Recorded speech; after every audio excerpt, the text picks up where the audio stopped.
Welcome back everyone. दोस्तों, यहाँ से इस वीडियो से एक ऐसी सीरीज़ की शुरुआत होगी जो आपके ब्रेन को बहुत ज़्यादा डेवलप कर देगी, जो आपकी अंडरस्टैंडिंग को, आपके परसेप्शन को बहुत ज़्यादा बेटर कर देगी। जितने भी क्वेश्चंस आपके दिमाग में आते हैं हैकिंग से रिलेटेड, हैकिंग क्या है, क्यों है, कैसे है, रियल वर्ल्ड हैकिंग कैसे होती है, कैसे इसके लिए स्टडी करनी है, क्या है बग्स, क्या है एक्सप्लॉयटेशन, जितने भी से जुड़े हुए कंसेप्ट्स हैं, क्या सोशल इंजीनियरिंग है, क्या बड़े लेवल के हैकर्स हैं, क्या एनोनिमिटी है, क्या प्राइवेसी है, बहुत सारे क्वेश्चन जो आपके दिमाग में आते होंगे, उन सब का आंसर आपको धीरे धीरे यहाँ मिल जाएगा। यहाँ से दोस्तों हम सबसे इम्पोर्टेंट कंसेप्ट्स की शुरुआत करते हैं और जैसे जैसे हम आगे बढ़ते जाएंगे सीरीज़ काफ़ी डीप होती जाएगी और वो ज़रूरी है ताकि आप हैकिंग के फ्यूचर स्कोप को, आप इसके विजन को समझ पाओ। और साथ में जो एमर्जिंग टेक्नोलॉजीज हैं, चाहे ब्लॉकचेन है, चाहे आर्टिफिशियल इंटेलिजेंस, जो भी एमर्जिंग टेक्नोलॉजी हैं, उनके होने वाले इम्पैक्ट को, जो हमारे डिजिटल वर्ल्ड की सिक्योरिटी पे और डिजिटल वर्ल्ड की एक्सप्लॉयटेशन पे जो इम्पैक्ट होगा, उस इम्पैक्ट को समझ पाओ। दोस्तों, मैं आपसे आशा करूँगा कि आप एक एक कंसेप्ट को ध्यान से सुने और इसे ध्यान से एनालाइज करें।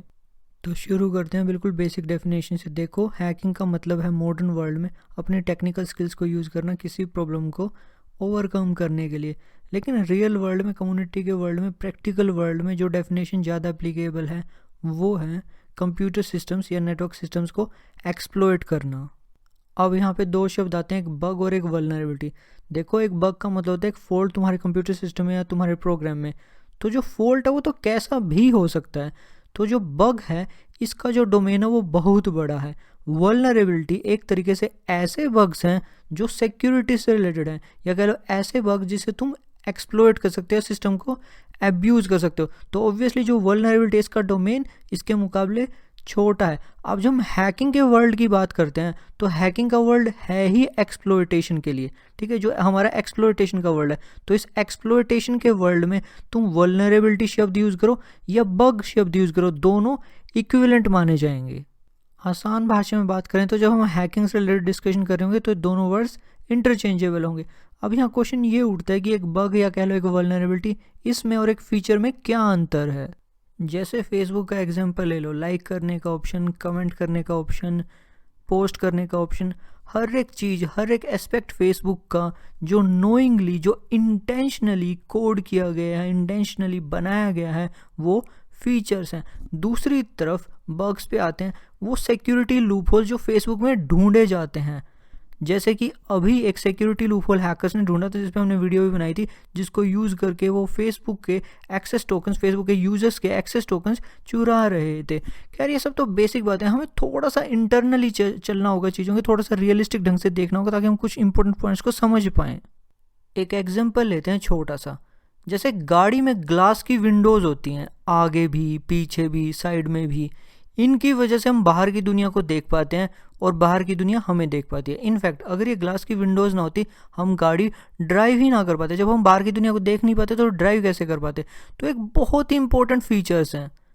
अब दूसरी तरफ एक थीफ के पॉइंट ऑफ से, एक चोर के पॉइंट ऑफ व्यू से, ये एक वीकनेस है। वो इसे तोड़ के तुम्हारे गाड़ी से कोई सामान चोरी कर सकता है। तो उसके लिए तो ये एक लूपहोल ही है।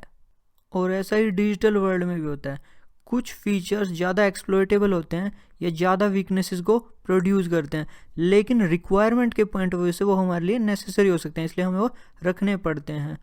देखो, तुमने जनरली देखा होगा जो डोस अटैक्स होते हैं, डिनायल ऑफ सर्विस अटैक्स होते हैं, वो जनरली ऐसे फीचर्स पे किए जाते हैं जिनका कोई ना कोई इंपॉर्टेंस होता है। मतलब छोटे छोटे फीचर्स होते हैं, उनको अटैक किया जाता है डिनायल ऑफ सर्विस अटैक्स के लिए। और ऐसे कई अटैक्स हम आगे डिस्कस भी करेंगे। एक दूसरा एग्जाम्पल ले लो। देखो, जैसे फाइल अपलोड करने का ऑप्शन होता है, इस टाइप के ऑप्शन हम हमेशा अवॉइड करना चाहते हैं। अब जैसे मैं एक वेबसाइट बना रहा हूँ, मैं चाहता हूँ कि यूजर्स वहाँ पे कभी कुछ अपलोड ही ना कर पाएँ, क्योंकि देखो, एक बार अपलोड के ऑप्शन हम देते हैं, फिर वो कुछ ना कुछ एक्सपेरिमेंट करते रहते हैं और कोई ना कोई वल्नरेबिलिटी ढूंढते रहते हैं। लेकिन वो वेबसाइट की कंडीशन पे होता है ना, वेबसाइट की रिक्वायरमेंट पे होता है ना।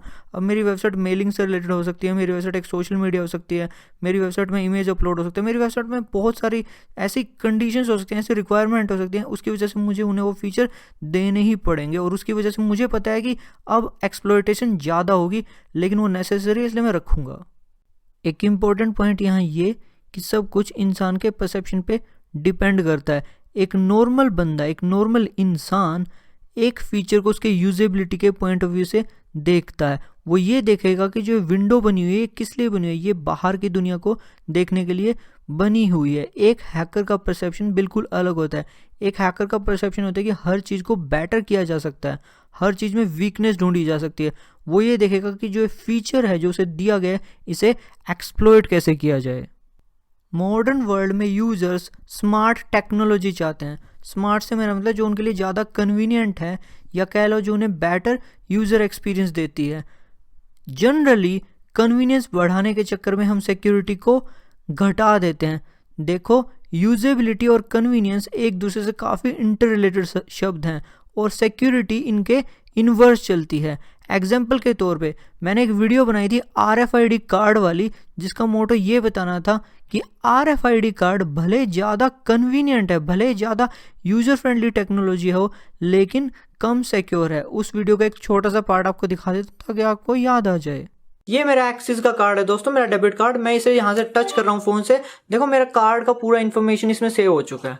और सेम हमने स्मार्ट कीज़ वाली वीडियो में देखा था।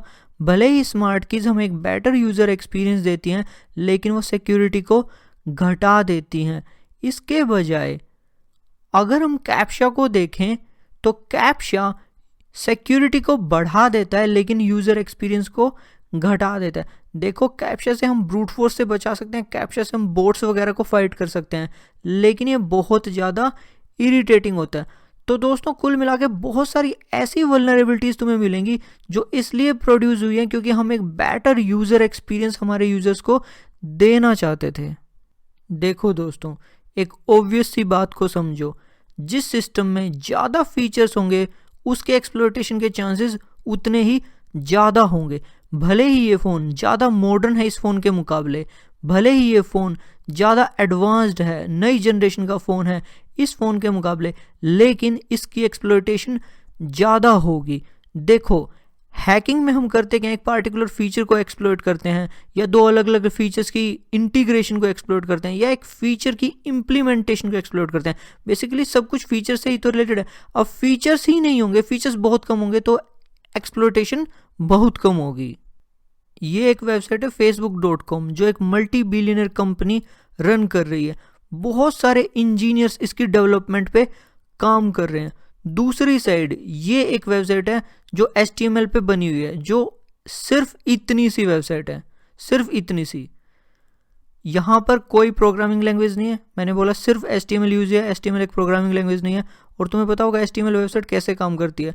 जो पेज तुमने रिक्वेस्ट किया है वो पेज था, इसलिए वो पेज तुम्हें रिटर्न कर दिया गया।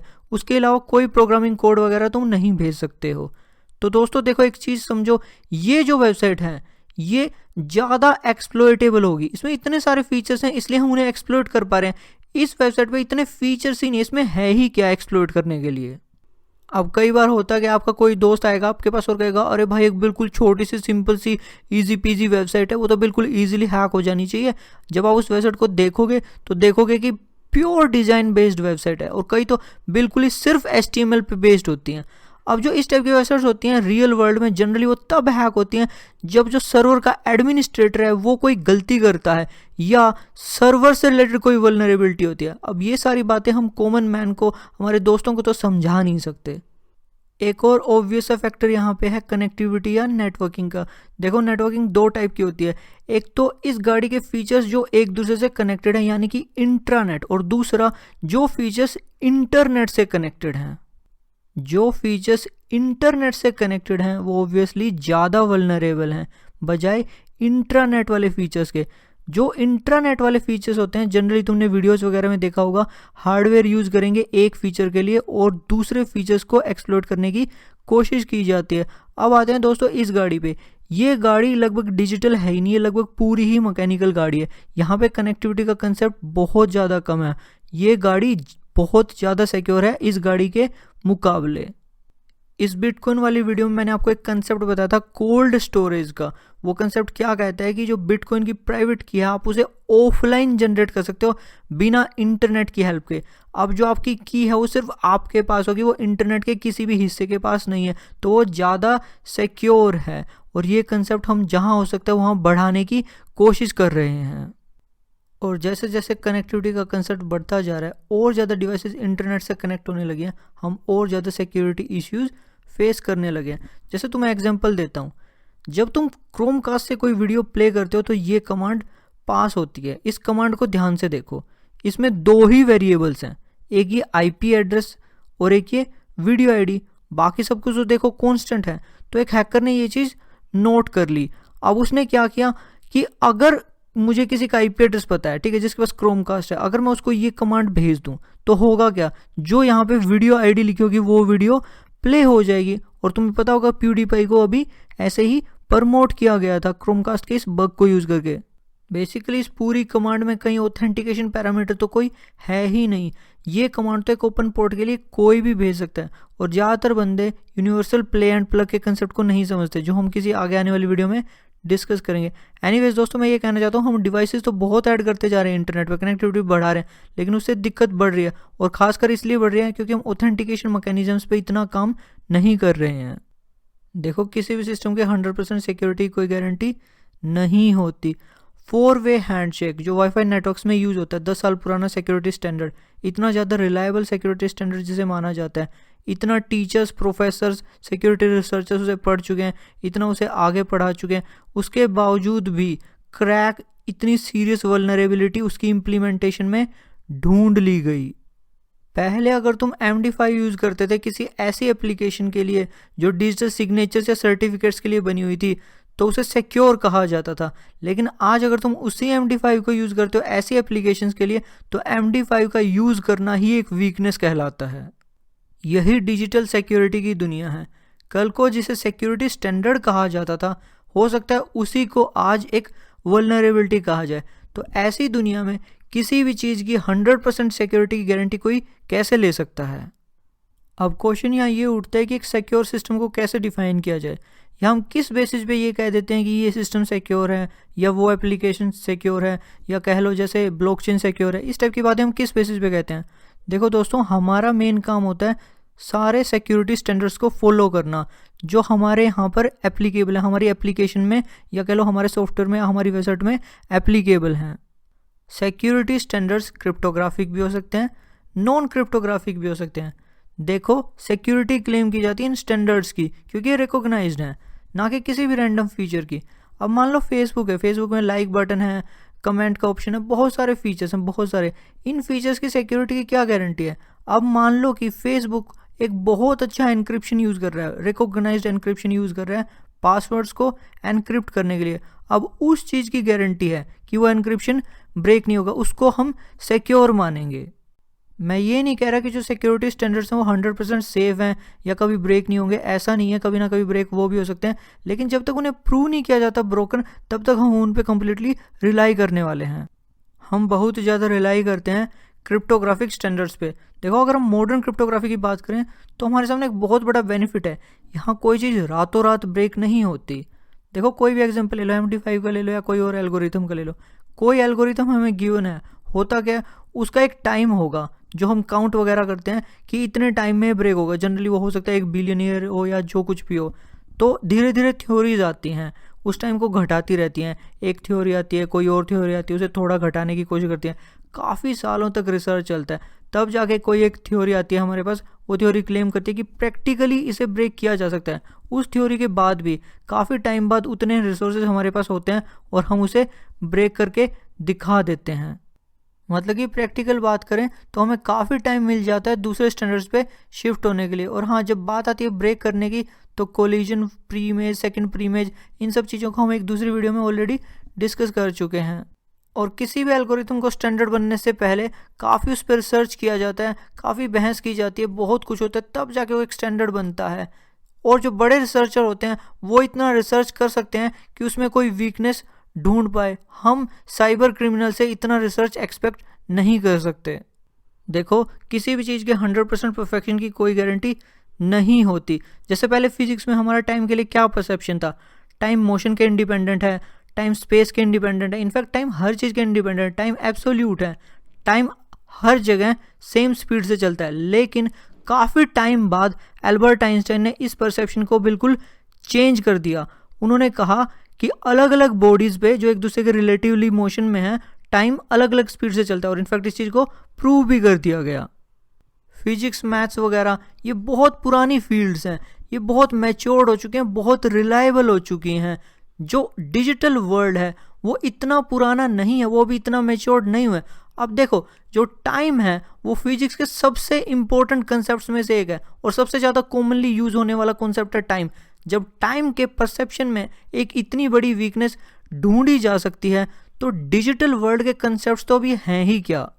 क्रिप्टोग्राफी फिर भी मेच्योर्ड है क्योंकि वो बेस्ड ही दूसरी मेच्योर्ड फील्ड्स पे है। Digital world as a whole इतना मेच्योर्ड नहीं है, इतना रिलायबल नहीं है। एक इम्पॉर्टेंट बात, जनरली जो हमारे सिक्योरिटी प्रोटोकॉल्स होते हैं उसमें काफ़ी कम स्टेप्स होते हैं, जैसे यहाँ पे SSL के हैंडशेक के स्टेप्स दिए हुए हैं। होता क्या है, इस SSL के साथ एक इम्प्लीमेंटेशन का मैकेनिज्म, इम्प्लीमेंटेशन के रूल्स भी लिखे जाएंगे कि इसे कैसे कहाँ इम्प्लीमेंट करना है। इसमें बग रेयर ही कभी मिलेगा, इसमें रेयरली कभी कोई बग मिलता है और इनफैक्ट रियल लाइफ में कभी मिलता भी नहीं है। बग मिलते हैं उस इम्प्लीमेंटेशन में। होता क्या है, जैसे जैसे हम आगे बढ़ते हैं रिसर्च होता रहता है, इम्प्लीमेंटेशन में कुछ एक्सेप्शंस ऐड होते रहते हैं, इम्प्लीमेंटेशन का जो है वो बेटर होता रहता है।